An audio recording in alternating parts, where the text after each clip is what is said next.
दोस्तों ये कहानी जब मैं अपने गांव राजस्थान गया था तब मुझे मेरी नानी ने बताई थी। दोस्तों आप शायद विश्वास न करें, लेकिन पुराने समय में ऐसी बहुत सी घटनाएं गाँवों में हो चुकी है। और दोस्तों हमारे गाँव में भी ऐसी बहुत सी घटनाएं हो चुकी है। हमारे गांव में कुछ बुरी शक्तियां आज भी वास करती है। ऐसी एक बुरी शक्ति से सामना हुआ मेरे नाना जी का। वह एक भयानक चुड़ैल थी, खुले बालों और भयानक चेहरे वाली चुड़ैल। दोस्तों ठंड का मौसम था, गांव में घना कोहरा छाया हुआ था। मेरे नाना जी एक बड़े अधिकारी थे। रोज की तरह उस दिन भी जब मेरे नाना जी अपना काम खत्म कर दफ्तर से घर की ओर जाने लगे तो रास्ते में पड़ने वाले बाजार से वह कुछ सामान लेने लगे। उनके बाकी साथी आगे चले गए और वो पीछे छूट गए। सामान लेते लेते बहुत वक्त बीत गया। नाना जी ने जब घड़ी देखी तो टाइम देखकर उन्होंने सोचा अगर जंगल के रास्ते चला जाऊं तो जल्दी पहुंच जाऊंगा। इसलिए उन्होंने जंगल की ओर गाड़ी घुमा ली। काफी अंधेरा हो गया था। रास्ते में सिर्फ गाड़ी की फ्लैश लाइट की ही रोशनी थी। नाना जी तेज गति के साथ गाड़ी चला रहे थे, लेकिन उनकी गाड़ी के आगे एक औरत आ गई।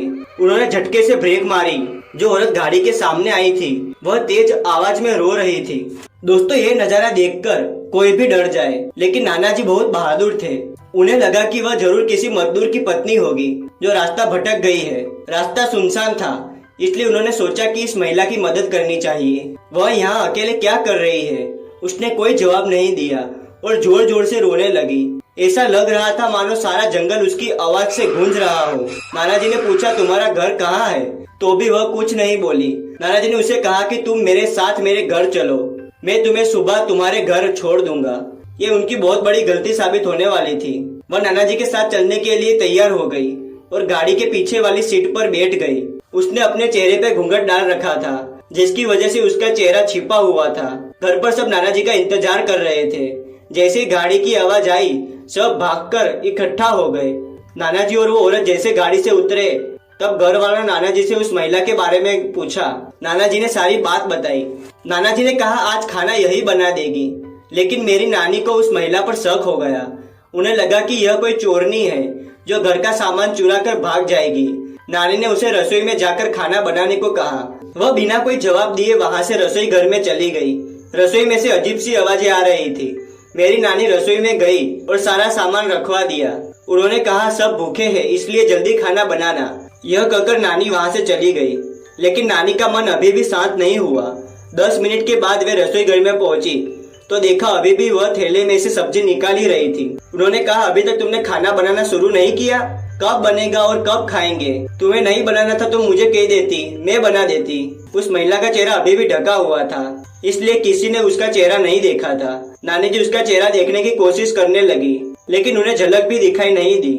नानी जी ने कहा कोई जरूरत हो तो मुझे बुला लेना, लेकिन फिर भी वह कुछ नहीं बोली। उन्हें लगा कि शायद अनजान लोगों से डर रही होगी, लेकिन वो उसका चेहरा देख लेती तो वह खुद ही डर जाती। नानी जी रसोई घर से चली गई, लेकिन वो जब 10 मिनट के बाद फिर वापस आई तो रसोई का दृश्य देखकर नानी जी डर गई। उनके पैर वहीं जम गए। उनके गले से आवाज नहीं निकल रही थी। उन्होंने देखा कि वह औरत रसोई के स्लैब पर बैठकर बिल्ली खा रही थी। सारी रसोई में हड्डियां और मांस के टुकड़े बिखरे पड़े थे। उसके सिर का घूंघट भी उतरा हुआ था। उसका चेहरा बहुत खौफनाक था। बाल बहुत बड़े और नाखून एकदम काले, और वो बिल्ली खाने में मग्न थी, इसलिए उसका ध्यान नानी जी पर नहीं गया। नानी जी भी नहीं चिल्लाई, क्योंकि चिल्लाने से वो और ज्यादा खतरनाक हो सकती थी। उन्होंने एक थाल उठाया और भगवान को धूप किया हुआ कोयला उठाकर उसकी तरफ दौड़ी। नानी जी ने वो कोयला उस चुड़ैल पर फेंक दिया।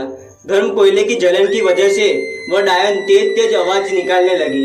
उसकी आवाज सुनकर सारा घर इकट्ठा हो गया। सभी घर वाले घबराए हुए थे, सभी घर वाले डर रहे थे, लेकिन सभी ने हिम्मत करके और भगवान का नाम लेकर आंख दिखाकर उस डायन को घर के बाहर निकाल दिया। उसकी आवाज इतनी तेज थी कि आसपास के लोगों का बाहर जमावड़ा लग गया। वह डायन लोगों की भीड़ को हटाकर जंगल की ओर भागने लगी। सारे लोग डर के मारे कांप रहे थे और साथ ही नानी जी की हिम्मत की दात भी दे रहे थे। अगर नानी जी ने सही समय पर ध्यान नहीं दिया होता और वो कोयला उस पर नहीं डाला होता तो पता नहीं क्या होता। दोस्तों आपको अगर ये वीडियो पसंद आए तो इसे लाइक कीजिए, चैनल पर नए तो सब्सक्राइब कीजिए। मिलते हैं अगले वीडियो में कुछ नई कहानी के साथ, तब तक के लिए धन्यवाद।